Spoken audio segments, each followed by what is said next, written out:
Hola, muy buenas tardes. Les habla Jairo de la Prensa Latina. Hoy estaremos entrevistando al Sheriff Floyd Bonner sobre una posible unión del Departamento de los Alguaciles de Shelby County Sheriffs con el nuevo programa implementado por ICE, que es el 287G. The ICE website lists the Shelby County Sheriff's Office as pending. Was pending yesterday. We were looking it up today, and I don't see it as pending to join the 287G program. What does this designation mean? Why is your office considering joining the program? Have they joined? And what specific benefits do you think it would bring to public safety in the Latino community? Okay. It is pending. I did sign the 287G letter, and it's the jail model. It's not, they're different 287Gs, okay? The model that we signed up for is the jail model. For instance, if a person comes to jail and this question is asked of everyone that comes to jail: where were you born? Okay, let's pick a country, any country outside of the United States, okay?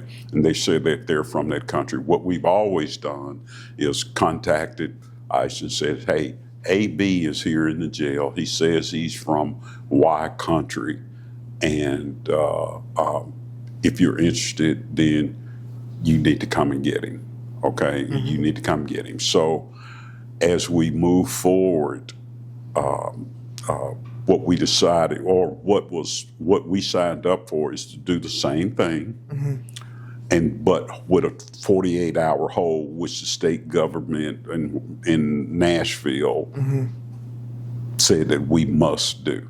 Okay, we must hold for 48 hours. So after a lot of back and forth between the county attorney's office and the state attorney general's office, we finally signed off on it. But it does not mean that we will participate in any ICE roundups. We're not looking for immigrants. I have far more problems than going out looking for immigrants, okay?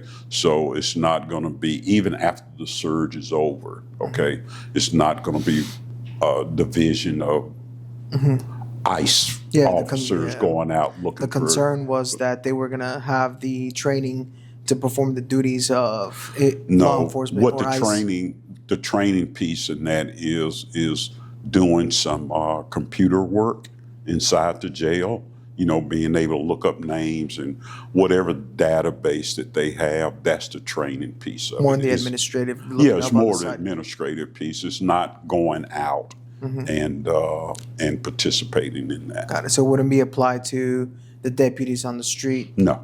Perfect. No. Well, let's say that perfectly clear. It will not apply to the deputies on the street.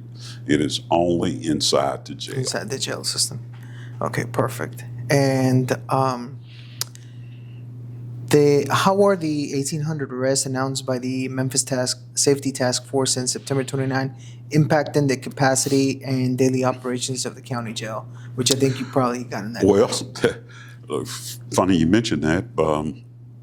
We have 2,941 people at 201 Poplar today. This morning, we had in intake 226 in intake, 226 in intake. What it has done is created a overcrowdedness in the system. I just signed off a contract or memorandum of understanding with the state of Tennessee Division of Corrections. They're going to take 300 out of our facility, and then we're going to sign off with the federal government to make available another 150 beds. So what that will do over the next course of 2 weeks, we'll have an additional 450 beds at 201 Poplar. Now, that's not long-term, that's a short-term solution, and we've got to work on more long-term type solutions.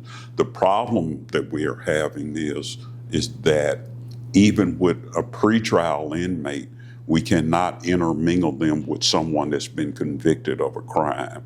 So that's been the problem all along, why we got overcrowded because we could never come up with a solution to where we could take a pretrial inmate and put him somewhere where he's not co-mingled with a convicted inmate. So we finally resolved that with the state.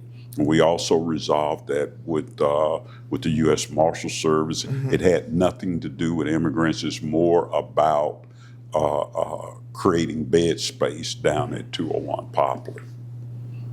Now, and I will tell you this piece as well.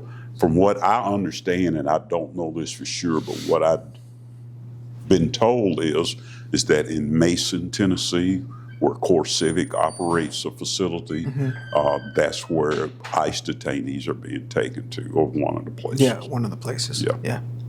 And speaking on ICE and immigration-related arrests, and we talked about it, but I think one of the important factors is creating that community trust with the Shelby County Sheriff's Department to continue to have people call if they have for any emergencies.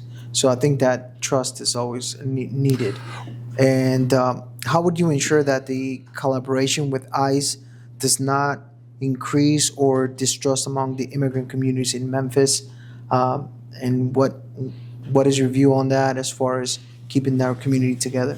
Well, you said a lot, even in your question. We've worked so hard to build trust in the Hispanic community, any immigrant community. We work so hard to get to a point to where we're trusted in somewhat.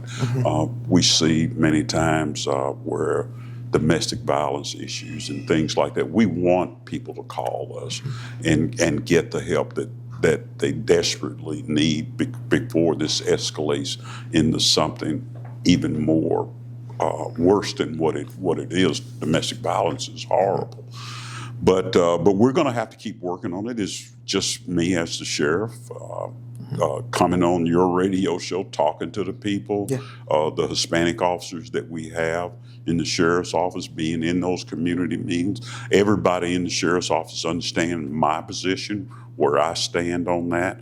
Again, I'm not out to arrest any detainees on immigrant issues. And I'll give you a quick story here, and you may or may not want to use this, but I had a fishing rodeo just this past April, and we had kids from the Hispanic community that went to one of the schools that we sponsor. The sheriff's office sponsor, North Haven Elementary, and none of the Hispanic kids that went to school there came to the fishing rodeo because the fear of ICE. Right.